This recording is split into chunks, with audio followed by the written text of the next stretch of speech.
absolutely ridiculous. They'll believe anything. They'll believe anything. Maybe. So I received a very interesting text message last week. It said, Richard, I've heard that China has surrounded Taiwan. Can you confirm? It was from a family member. Oh. Yeah. Okay. So you're going to do fact check for them? Well, I had to just laugh and say, ha ha ha. At first, I'm hearing about this. But there was some truth to what they were saying. Oh, like military drills. Military drills. They happened last week. And I've seen it in the media, something about surrounding as well. But isn't it funny how people outside Taiwan are talking about this more than people inside Taiwan? Yeah, right? Like my boyfriend's, his parents also sent him messages and say, "Oh my God, I'm so worried about you because Taiwan may have war. You have to take some plan B." And I'm also shocked because we talk about this and talk to my turn and talk with my Taiwanese friend, and they say, Yeah. It's like why you talk about this? Yeah. But we only talk about gossiping with the actress. We are busy at talking about actress, and you're talking about war? Yeah. Okay, don't worry too much. So which side is strange, right? It's hard to figure out. It makes me so confused. Sure. I'm in the middle. But before we get into that, so we're going to have a good discussion. It is nice to be back, Abby. We haven't done this for, I think, 3 or 4 weeks. Yeah, busy. Sorry to people who enjoy what we do. Like, we've been very busy with work, and I got married, so... Wow, congratulations. So we're back, and it's great to see you. And we're going to get into this discussion. But before we do that, please give us a like, share, or a subscribe if you appreciate what we do. Cool. So, Abby, you mentioned the Plan B. Plan B, yeah. If really war happens, what gonna do? Because when you see the Ukraine war, I would imagine what if I'm there? What am I gonna do? So sure. And I wonder what the people of Ukraine were saying before it happened. I'm sure there were lots of people who thought, it's never gonna happen. Blah blah blah. That's true. This has been said for many, many years, and then all of a sudden it really did happen. So I wonder, right? I wonder how stupid some people feel now. Yeah. I think in Ukraine, you can run out to other countries by foot. Yes. But in Taiwan, you couldn't go anywhere. Only we depends can... how well you can swim. Or if maybe you've got a surfboard, maybe you No, can we plan, have to right? train. Maybe... what is the nearest island? Okinawa?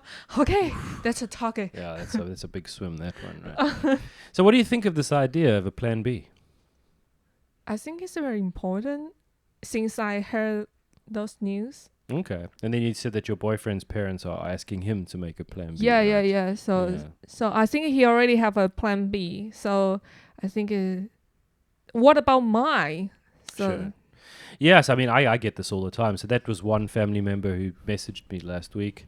And actually, there was some truth, like I said, to that, because there were military drills. And I think China did kind of, for the drills, practice surrounding Taiwan, right? Drills? Yeah, military drills. Like you mean drills like a weapon? Or no, just like a ships, like soldier? Drill is like a practice.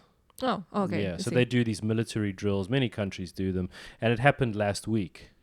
I think at the same time, America also sailed another ship through the Taiwan Strait. Mm-hmm. And it's really amazing for me because, like, in the past, people didn't seem to know where Taiwan was. Like, I told people I lived in Taiwan. I was like, where? Thailand? You know, some people thought of Thailand, but now I get messages from people all the time asking these questions. Uh-huh. So the visibility seems to really be increasing. Mm-hmm. So do you think there's a need for a plan B? I think so, because when you have plan B, you will feel like more confident. If something happen, at least you're not freaking out. You know, at least you have some direction. You know what you're gonna do. If it didn't happen, then it's okay. Just didn't happen. But Sure. it's like insurance. Like you have to do some insurance. Like what do you say? If you buy a house, you buy insurance for the fire. Yeah, you hope you never use it. Yeah. But you don't wait till the building's on fire to phone the insurance company, right? Yeah. So, yes, it's interesting. So, I mean, I have a plan B. I think a lot of people think I'm strange because I'm taking it pretty seriously, trying to figure out a plan B. I kind of feel like when something starts happening, it will be too late. Mm-hmm. So I've got to figure out where I want to go And wherever that is, can I go there as far as visas? Be- Will I have yeah. money? Can I open a bank account? Where am I going to live? Can I get a property? Could I get a loan? I mean, there's so many little details I think that you need to think about. And it's like I've mentioned to you, it's so that if something had to happen, the place I'm going to go, is that where I want to go? Or am I just forced to choose the only place that will take me? So I'd prefer to be forward thinking and find somewhere I can go where I want to go and set it up first. And then if I have to delay that plan because things look okay in Taiwan for a while, I can do that. But if I need it, like you said, it's insurance. I've got it and I can do it. Yeah, I think after I heard what you talk, I think that it's not like easy. You are not just buying a ticket and take your luggage and fly out there. No, No, it's definitely it's not. a different because you probably need to stay for a while. So you need to prepare for your financial, your visa, and where you live, and all of the medical, so many Sure. things. So do you want to know something strange? What? I've been trying to open a bank account in Portugal for a year and I still haven't succeeded. They ask you lots of a document. It's kind of Proof? partly it's about documents. Also, it's just a kind of a unique thing for people in Taiwan. So there is no Portuguese consulate or embassy in Taiwan. Especially you now live there, you didn't work Yeah. there, so just So if Taiwanese people can just go to Portugal without a visa, but I'm South African, I can't. I need a visa, but how do I get a visa? I have to fly to Macau and apply to get a visa before I can go. okay. Right. And because there's no consulate here, because we had COVID, it was really hard to travel to Portugal to go and open or go to Macau. So how would I be able to get there to open the bank account and then come back and not have to do it was 3 weeks quarantine before? Yeah, now it's Yeah. like 7 days. It's gotten a bit better now. So I've been stuck trying to open this bank account online or by phone or something. And I have tried so many different things because they said you need to get your signature verified, but not just verified. Like you need this thing called a Hague apostille. It's like, I think it's What like is hack it's kind of like a special stamp, for the and government? they use this in Europe. Oh, Yeah. So you get your signature on a document saying this is my signature, this is my passport, and then they put that kind of a Hague apostille. It's like, I think it's like a stamp on it. But you can't get that in Taiwan. So I couldn't get my signature verified. And I tried going through the Spanish embassy because they have like a consulate here. So I went through the Spanish one, but then that didn't work. People didn't reply to me. It is just opening a bank account. In a year, I haven't succeeded. I think I'm getting close. oh, Yeah. And now, this last week, to open the bank account, I found a lawyer. I've paid them quite a bit of money to get it done. And they said, we need proof of address. Trace? Address, where you live, right? Uh-huh. It seems really simple. I mean, I have permanent residence here. So I sent them my permanent residence card from Taiwan, which has my name, my passport number. It has my address on it. I got an official translation. I got it notarized. Cost a lot of money. I sent the translation with. Sorry, you can't use this for proof of address. The thing that shows where I live, I can't use to prove address. You need a bank statement. Taiwan doesn't do bank statements. Taiwan has the little book that you go and get updated. Right? Okay. Or you need to use kind of your driver's license, but it needs to have a date kind of renewal. Taiwan doesn't do that.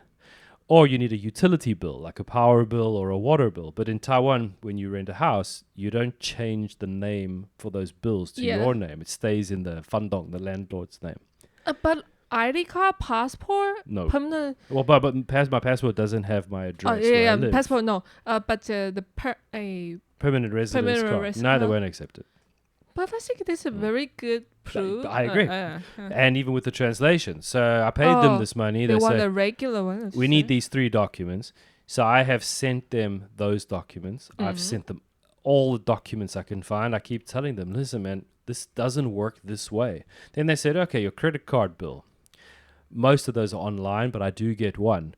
But it's got my Chinese name. And they say, Oh it must my match your God. passport. So I can't use that one either. And I can't get that translated because it's got my Chinese name on it. Yeah. And then in Taiwan, the year is 111, not 2020 or not 2022. So, yeah. so They that's don't also accept another it? problem. No, the date needs to be clear. Okay. But nobody knows it's year 111 in Taiwan. I know. I see. So I've been like pulling my hair out and my motions are going up and down. Then I went to China Trust Bank because someone gave me an idea and I said, can you guys make a statement? And they said, yeah, we do it. So I've got a nice piece of paper from China Trust Only one? on their official thing. It's got my name, my passport number, it's got the date, it's got my address, everything. I went home, I was screaming to my dogs. I'm like, I've got it. The dogs thought I was fucking losing my mind. I was like so happy. And I submitted it. Reply, sorry, we can't accept this. Why? It must be a regular bank statement that gets sent to your house every month. Not something from the bank. This is from the bank. It's got an official stamp. It's got everything that You mean they that wanted. they need a regular? Yeah, because in other countries, they send you a bank statement to your house every month. So it'll have your address and the bank statement. They want to make sure you're living in this Yeah. area. But this has my address on it, and it's on official documents. Wow, everything. so strict. And they won't accept it. But even if you you go to the bank account in Portugal in person. I'm not 100% sure. I also worry. Maybe they need Same lots thing. of document, but you Yeah. already be there. You couldn't just fly in, fly out. Yep. So as you Okay. can see, it's just really frustrating. It's like I've tried my best to sort this thing out. It's taken a year. I'm getting closer. But why am I telling you the story? Because imagine you live in Taiwan and something happened with China, right? And now you want to start doing this type of stuff. You don't have a year. You might have a week, 2 weeks. And what kind of plan are you going to be able to make? And then you start running into these problems. Like somebody told me that another girl, that she actually went to France from Taiwan once, and I think to study or something. And she had a similar problem because they said, well, where were you born? And she gave them the birth certificate. And they said, no, you need to prove that you were born in this place. You need some kind of check. She said it took her months to prove that her birth certificate was correct, because that's what the French people were saying to her. Oh. How about if open the Citibank, international bank, they have a branch in the country? That might work. I looked into that for the Portugal one. It wasn't. It needs to be a local bank. And if I want to move to Portugal, I have to have money in a local bank before I apply for the visa. Oh, because of visa. It's just ridiculous. I see, because of visa. No, that's a separate one. Like I'm trying to get a bank account now to buy a property. But later, if I get the property and I want to get the visa, when I apply, I have to have like a certain amount of money in that local bank just to apply for the visa. Okay, so the sequence is you have to open a bank account and buy a house with the or rent a house. You have a signed rental contract for a year. But you need a local bank account And a to local bank rent or account. buy a house? Yeah. Okay, so the first is bank account and where you live. You can find a place to live. And then Proof of income, proof of employment. Income? Yeah. the local Yeah. area in the Portugal. No, here in Taiwan. Okay. So they have a visa. It's like a digital nomad visa. So I do a lot of work online. So I'd be able to You need work to prove you're a digital nomad. there. Yeah. Well, yes. So you need a letter from your company saying that you can work overseas, like you can work online. Then you got to show how much money you've made over the last few months. You need to show So they won't see you like your savings, credit check to see if you owe money, criminal background check. Oh yeah. So again, if you want to have a plan B, you can't deal with all this stuff when you see the Chinese ships on their way to Taiwan, right? You have to have planned this before. I was thinking maybe yeah, it's not easy. I was thinking about one way. It's like some people, they were traveling around the world, right? They have some money, they have a luggage, and they stay in the country. When the visa is expired, they move to another country. Well, that depends where you're from. So if you're from a country with a very strong passport, that's okay.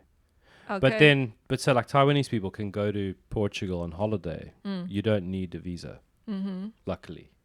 But then how do you take your money? How do you buy a house? Yeah. How do you set yourself up? That you can't do. So that's not a True. holiday visa. So yeah, so I think that the lesson is if you are in Taiwan and you believe you need a plan B, Oh my God. you have to do this. You have to be forward thinking. So like I said, I've been working on this for over a year. Can you imagine if during this year something had happened? Well, too bad. It's not easy because what you say, I'm just thinking about myself. It's not easy to really educate. Okay, bank account, maybe find an international bank.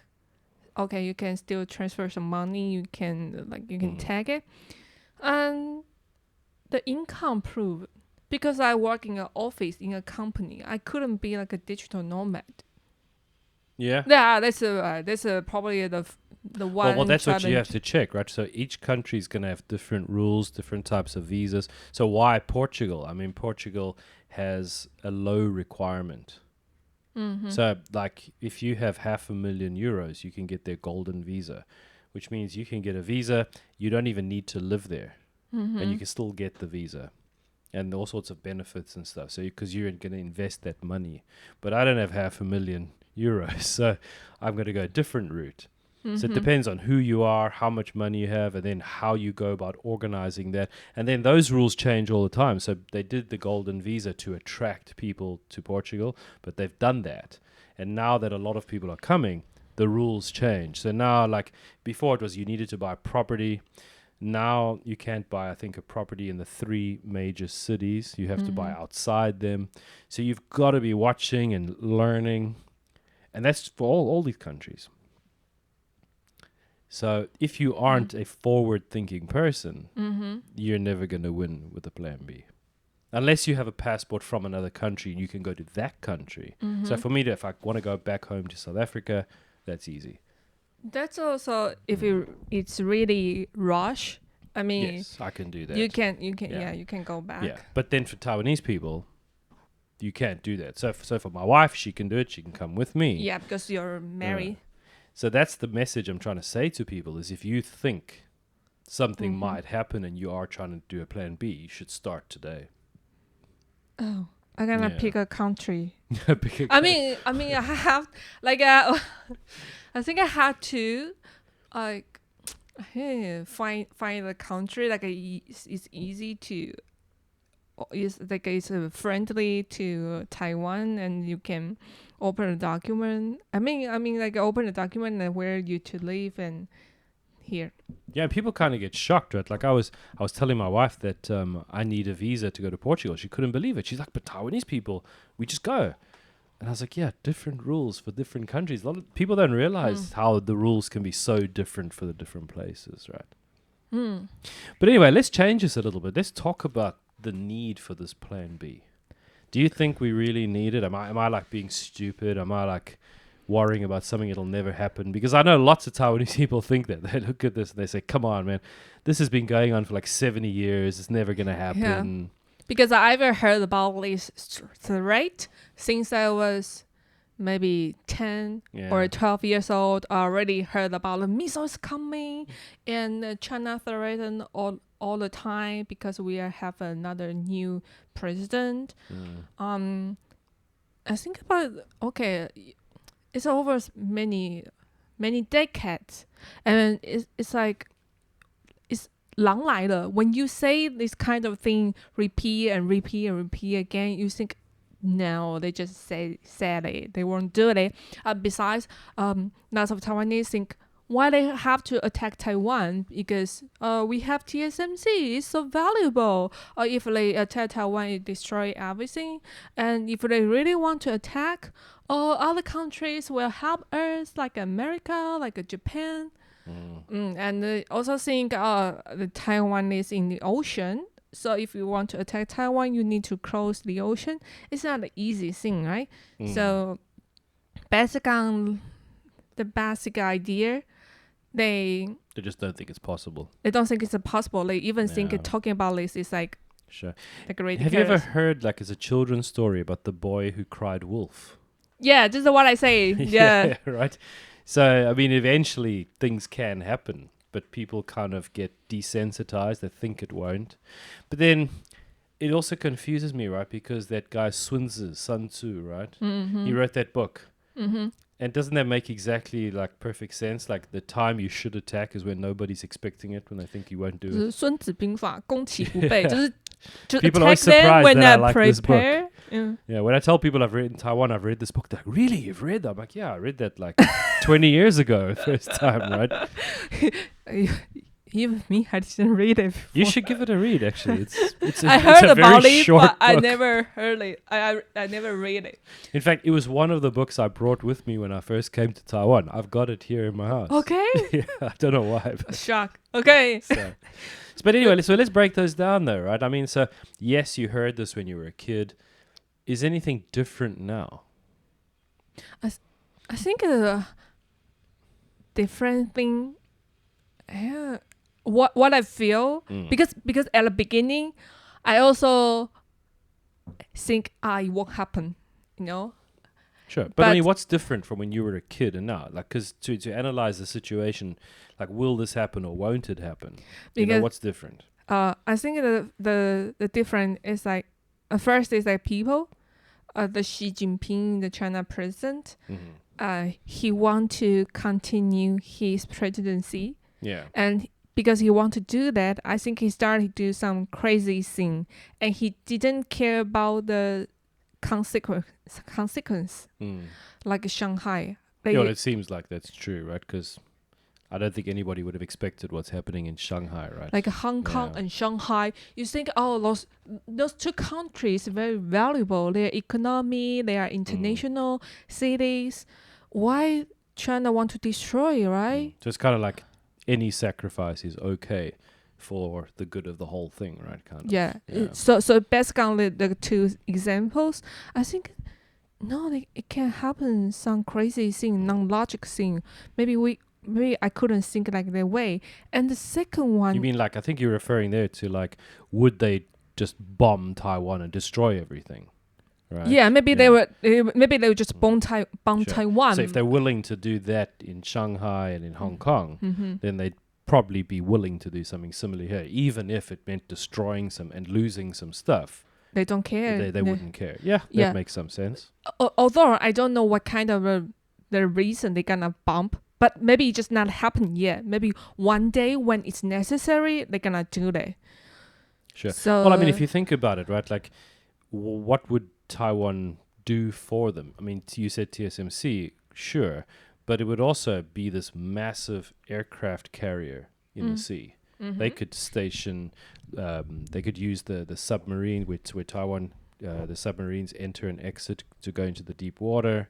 They could put runways and fighter airplanes.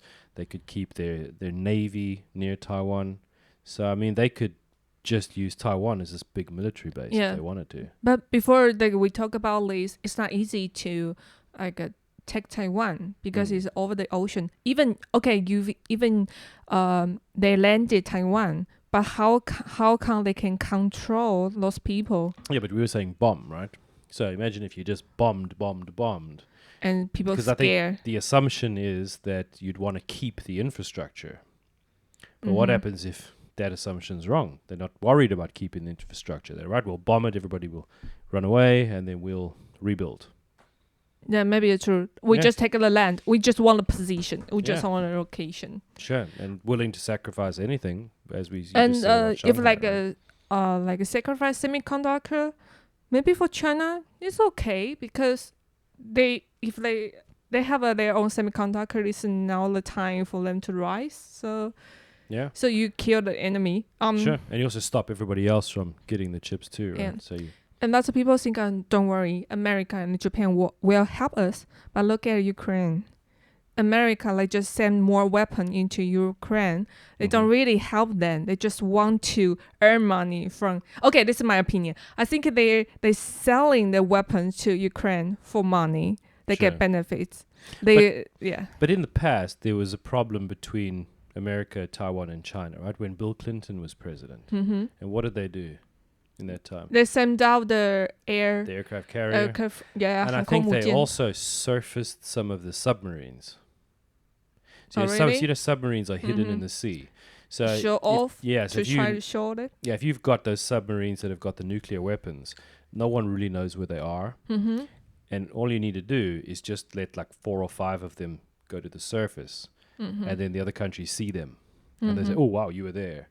And it's like, look, we have the capability to launch against you.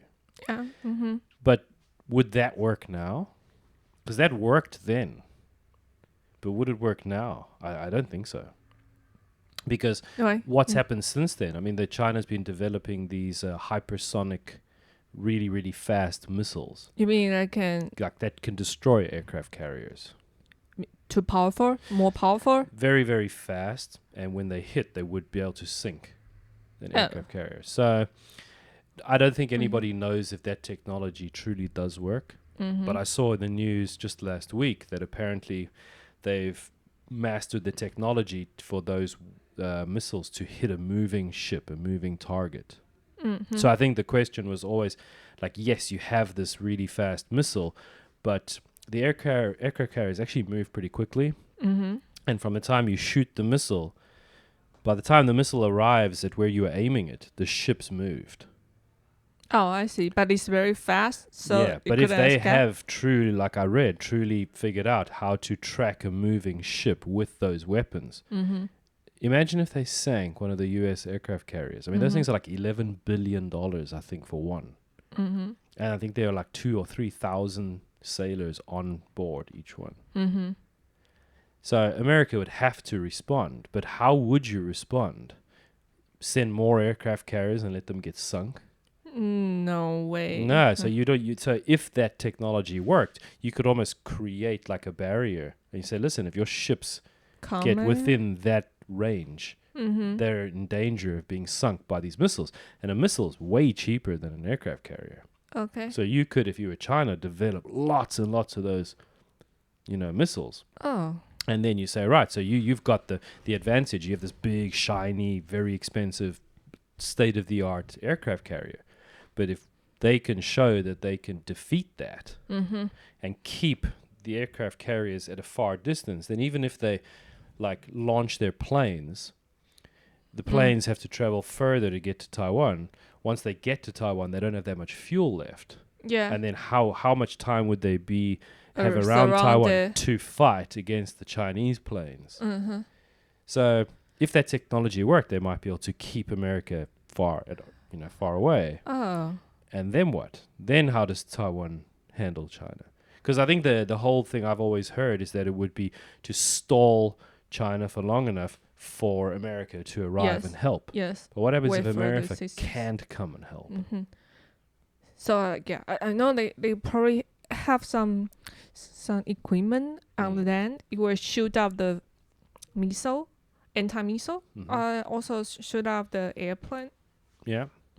But I don't know if it's enough because because they've also developed submarines. They've got their third aircraft carrier that's coming soon. I think they've got the first 2 finished, or the second one's almost finished. In fact, China's navy is bigger than America's. More ships. I think the quality of America's ships might still be better, especially the aircraft carriers, but the navy is bigger. Mm-hmm. So they have more ships than America. So, I mean, who knows, right? Yeah. Before, I also think about Japan because Okinawa and lots of island is very close to Taiwan. If they don't fight, maybe next will be them. But I don't know. But they've got those bases. I mean, what are the bases really good for? So like in Okinawa, they've got the American bases. What can they do with those bases? I mean, just Japan, maybe they will protect themselves. So they will have a basic military around this area. But I think if China really very specific, I don't attack Japan. I only attack Taiwan. So Japan, you don't get involved in it. Just like what did Russia do with Ukraine? Yeah.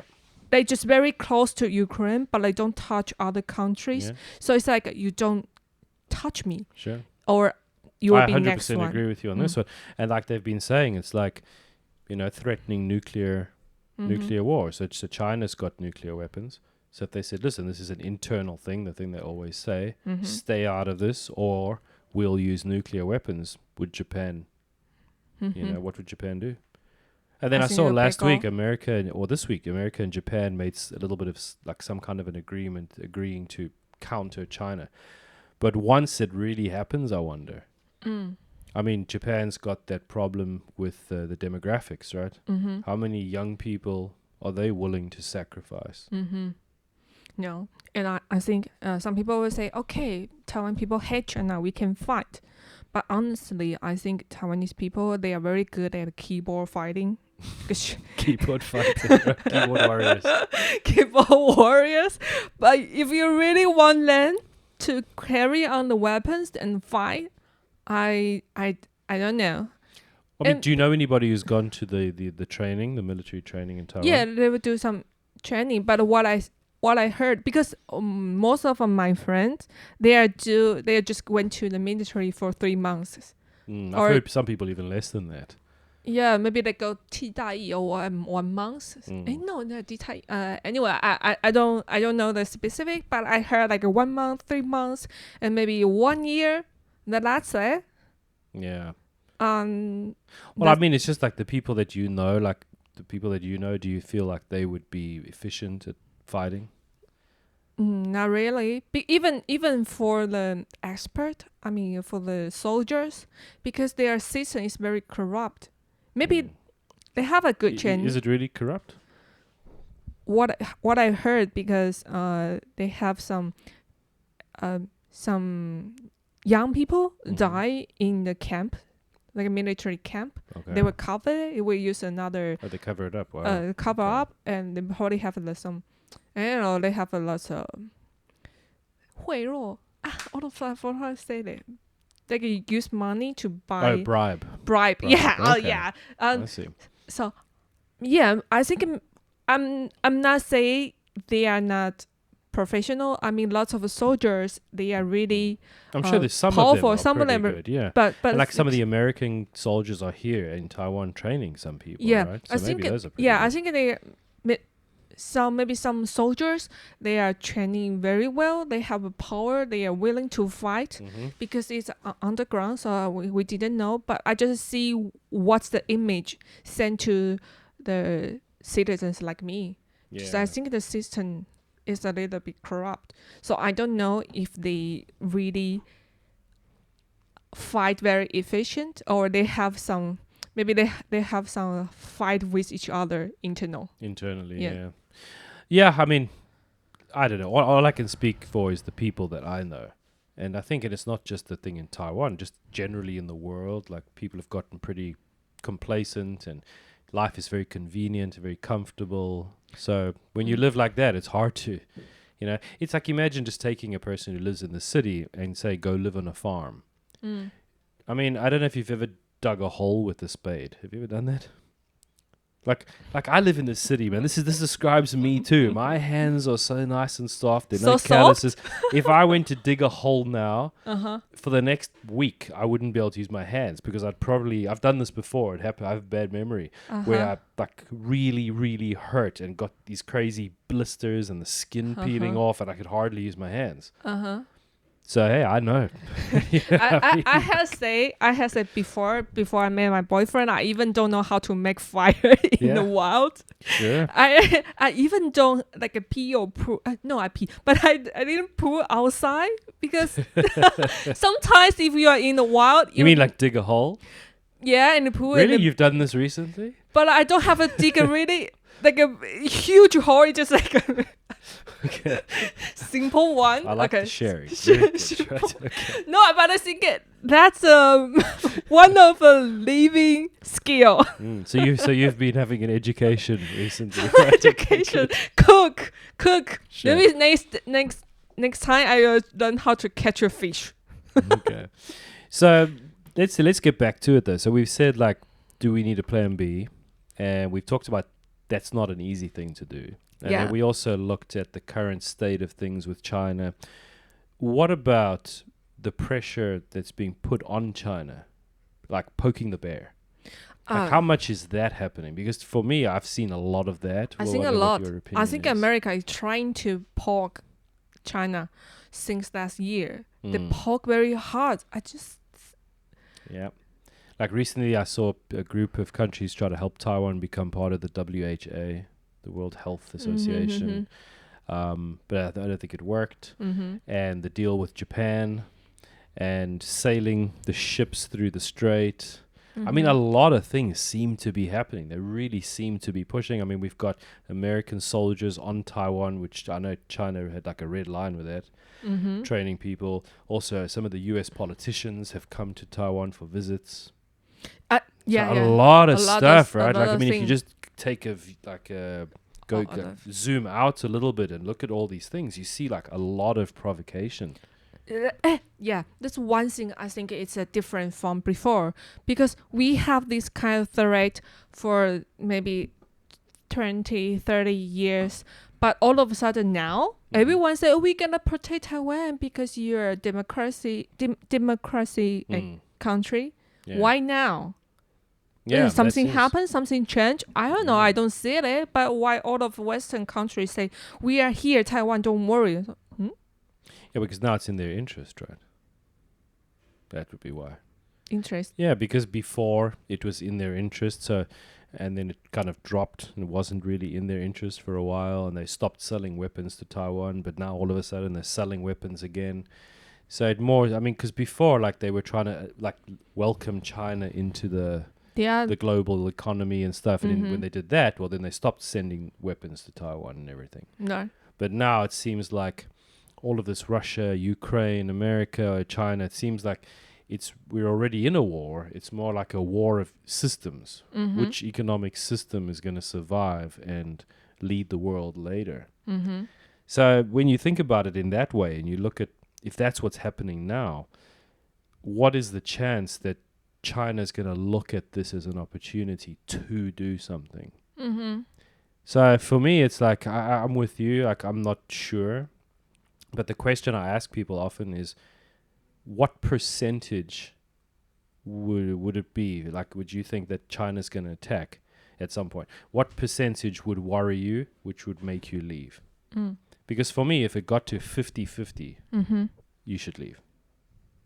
If you said, like, there's a coin toss, result that they're going to attack, that's too high for me, 50%. So what do you think? What would be an acceptable level of risk to keep building your life here, to keep working and maybe buy property and spend your savings? Like, what's an acceptable level of risk for you? Because surely 50% is too high. You mean until what kind of level I gonna leave? Yeah. Now, what's an acceptable level, and when does it cross that line? Oh, that's a question I'm asking myself. I don't know yet, because I don't have any plan B yet. I don't have any preparation. So even you say, okay, the bump is here, I don't know where I can go. Sure, but I mean, think about it, right? So do you think that it's 50-50 that China will attack Taiwan? Or 40-60? Or 30-70? If you just, based on the limited understanding that you have right now, what's the percentage that you think they'll attack? Okay, yeah, maybe 50-50, or really? Maybe 60-40. I mean, 60 is like China attack Taiwan. So you think it's more likely than not that China will attack Taiwan? You mean now? Well, in the next 2-3 years. I think it depends on this half year, how the China election goes. Sure, but I mean right now. But like if you instead of waiting for the end of the year, just how it is in this exact moment, what would your number be? If it's now, my number probably will be. Sorry, I'm putting you on the spot here a little bit, but no. Okay, okay. It's a bit. I ask on my. I'm not thinking logically. I think it's like a 30-70. I was about to say 30 as well. That's me. Because I try not to believe that.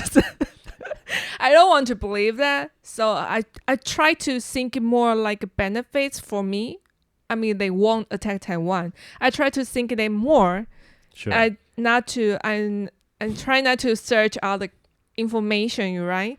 So for now, I think it's like a 30%. Sure, I'm with you there, right? And I think, like you said, the end of the year, what happens with their election and everything. Although, is it really Maybe before the election. but is it really an election? They only have one party, so I don't know if it's an election, but It's internal election. sure. But Unless election helps just. but I would agree with you. It's 30, and what happens with that internal election might make it 40 or maybe 25, maybe come back. Yeah. Mm-hmm. But so we agree on 30. To me, 30 is too high. Okay. Like for me to say, listen, I'm going to stay in this place and build my future here because I wanted to buy a farm in Taiwan. That was my original plan. Yeah. But to want to put my life savings into a property, which, if something happens, I won't be able to get that money back. If there's a 30% chance it's all screwed, that's too high for me. Yeah. I think if like I have a 30%, I will be hesitate to live in Taiwan for 10 years. I won't do the plan for living Taiwan for 10 years. Exactly.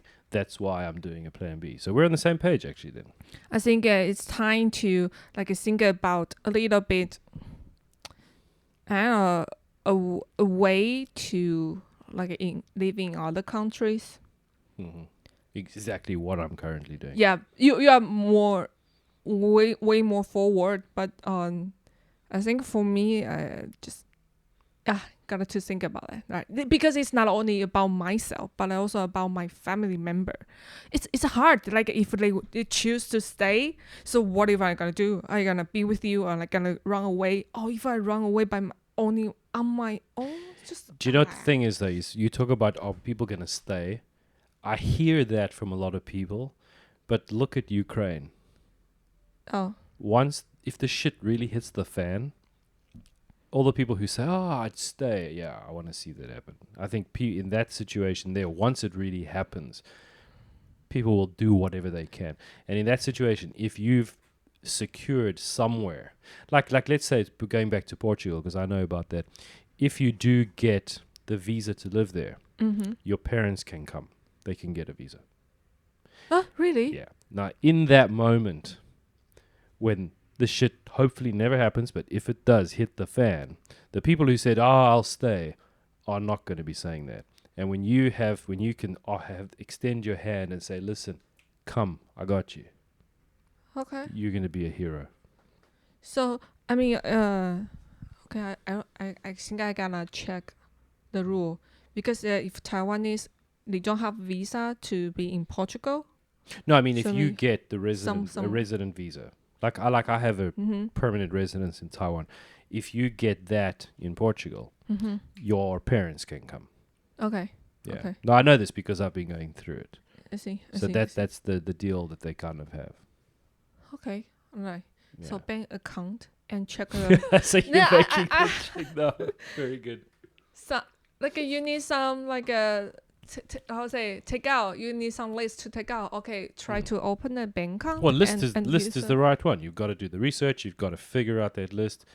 In my humble opinion, you've got to start working on that list and slowly checking all these boxes off, so that if something happens in the middle, all you do is accelerate your plan. But that is possible. But otherwise, if you haven't started yet, when something happens, there's no way. Okay. And then you're just basically at the mercy of whatever happens. And if you have to run because things got really bad, like in Ukraine, you just run to wherever will take you. Yeah. And you lose everything. What can you just take what you can carry? Yeah, I agree. And I think if I have a 30% uncertainty, I should do something. I couldn't just. I think I better not to stay here and watch all of this. 100% agreed. So let's change it again. Why aren't more people doing that? I think they won't accept it, maybe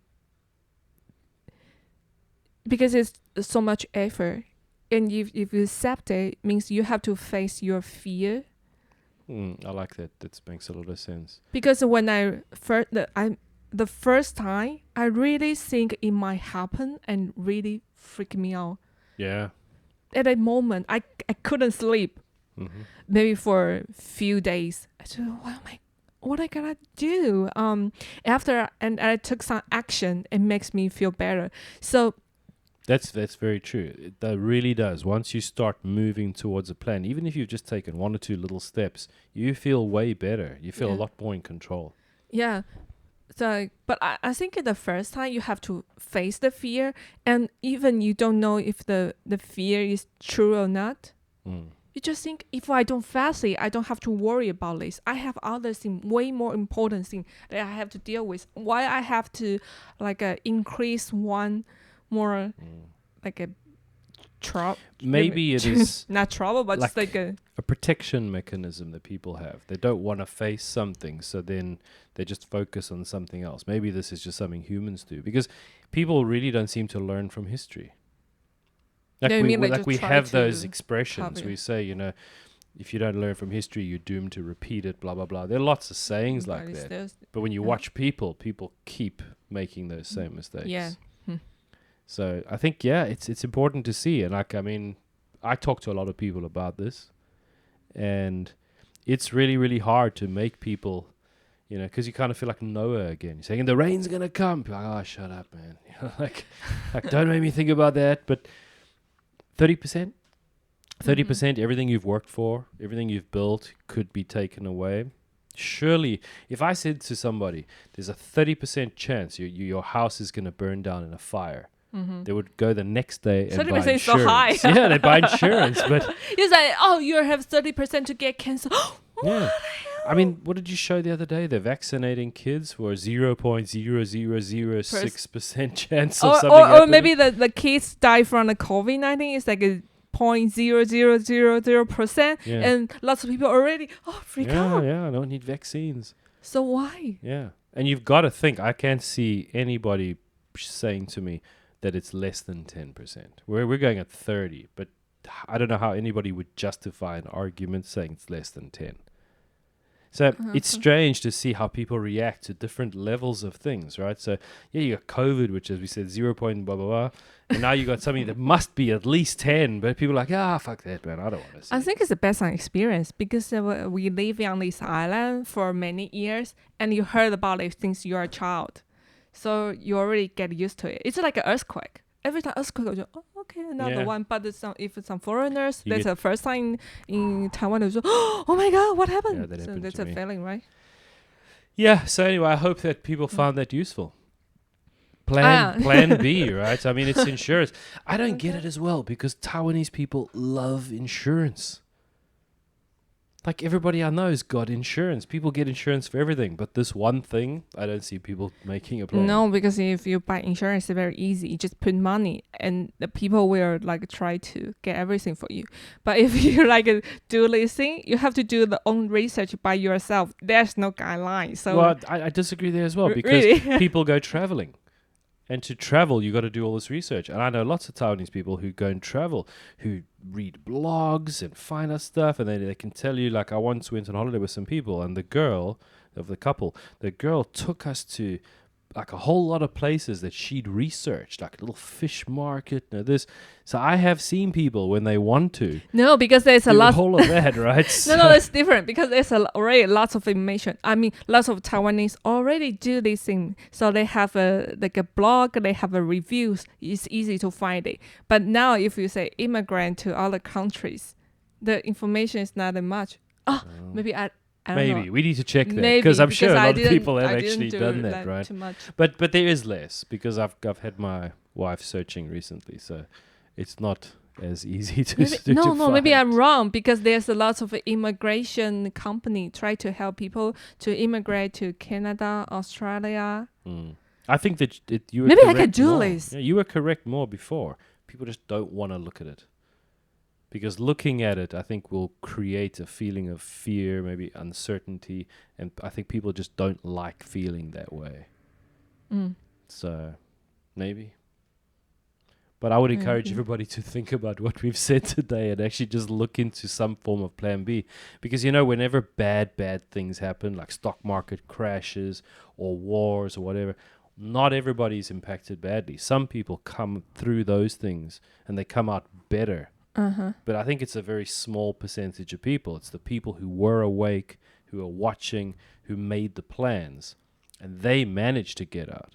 Like Venezuela, their currency collapsed like a year or two ago. The people who had seen that coming, who'd probably put their savings into gold, they were spared. But the people who hadn't, they had lost everything. Imagine you're just about to retire and you lose your life savings. Wow. That happens. It really, really does happen. I'm from South Africa. Zimbabwe, a neighboring country, was an amazing country before. It was doing really well economically, highest, I think, education rate in Africa. It was doing so well. And then a few things happened and the currency collapsed. I think they had a 1 quadrillion note on the money. Like 1,000 trillion note. And the money... It was like buying milk at the supermarket because it had an expiry date on the money. You got money, you had to use it by this date. Otherwise, you couldn't use it. Oh my God, the life is so hard. Yeah, and this happens all the time in different countries. But the people who are paying attention, who do protect themselves, come out okay. The majority of people don't. So you have to decide which one you are. Okay. Right. I know which one I'm going to be. I'm doing my best to make sure that I don't get caught like that, right? I gonna do some... I gonna do some note. First, bank account and visa. The visa can bring your family. And also... Sure. That's very smart. Find a place where you can go and your family would be able to go with you. Sure. And currency. Buy a currency, strong currency like maybe... maybe USD. Okay. At least for now. Currencies have gone so or crazy. otherwise, EU. I don't really think EU is okay, but RMB. What are the only two currencies that are doing better than the dollar this year? The Brazilian currency and the Russian ruble. No, it's not easy to use in other countries. You have to buy things in other countries. Sure. I think USD and RMB. RMB. Well, it's still the USD, right? If you, like somebody said it the other day, if you were in any country and you had an emergency and you could choose 1,000 of any currency, you'd choose the USD. Because it's internationally accepted everywhere. Everywhere accepted. So even though it might have some issues, I think, but it still is the one you'd want to have in an emergency. Yeah, I know. Even I also have a doubt for USD, but I think at least for now it's still very still the one, right? Okay. Sure. So any other else? Any else? Research. I got three research. things. Research. Yeah, because these things change. You need. They change all the time. Look at the news. Yes. But I try to read. I want a better one. Use the filter bubble. Go into Chrome and search these things, and then in your feed it will start popping up. Google Chrome. So use the algorithm. You go in there and you search a few of these things, and it catches that's what you're looking for, and then your news feed it will start popping up. Articles that are interesting about this stuff. Because my newsfeed shows me all of this stuff all the time, right? You feel your algorithm is a little bit crazy? Yeah, I get really good stuff shown to me all the time because of what I search for. So. All right. Anyway, I'd love to hear what other people think about this. Do you think we need a plan B? Am I an idiot? I mean, probably, but you never know, right? I might be the idiot that's smiling after something bad happens. Well, not smiling because I can't be a bit pissed off and everything, but it'd still be okay, I suppose, a better way to say that. Yeah, look at me. So I still can smile now, but I don't know. But maybe I'll be smiling because I can help a few people out who didn't have a plan B, and I have maybe a place for them to stay. That might be pretty good. Oh, yeah. So Noah's boat. Accept another elephant or lion. I mean, Noah's yurt. Do you know yurt? It's like a round tent. If I buy a property, I want to put a yurt. Yurt? Yeah, yurt. Yurt is like a sheep or No, YURT. It's like a round janpong, a tent. Ah, They actually can be like a very- Mongol one. I think so. They can be really, really nice. So it'll be Noah's yurt. Okay, people can live in your yard, right? You have a Yes. big yard. Yeah, so- I'll say, come through. Right, so please give Yeah. us a shout, give us a comment, let us know what you think. But is a plan B important? Mhm. All right, we'll be back soon with the next segment. Yeah. Right, bye bye. Bye bye.